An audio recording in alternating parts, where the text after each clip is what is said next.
Hello, today I will show you how you can exactly block the registry tools and the command prompt so no one can open it.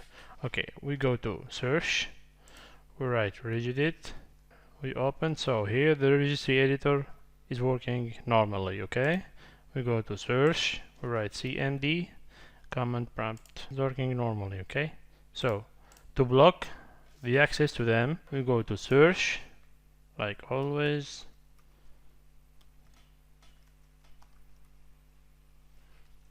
Okay, here we go to user configuration, administrative template, and we click in system. We find prevent access to the prompt command.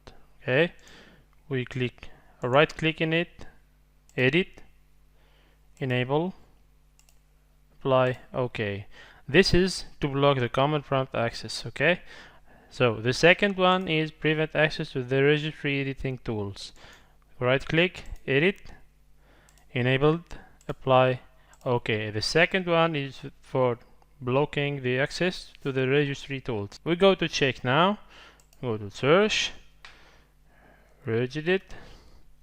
So like you see here, registry editing has been disabled by your administrator. Okay, we go to search, cmd, we open it.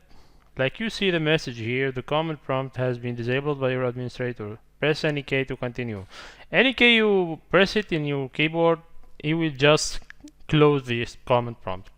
For example, I will press any command, it will be closed. So, okay, now we get back to reopen it or re-enable it again. We right click, edit, not configured, apply, okay.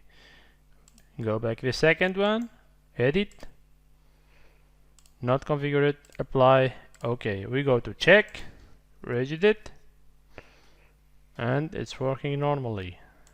Check the CND, it's working normally. Okay, you can write here anything you want. I hope that those information are useful for you. Thank you and see you in another video.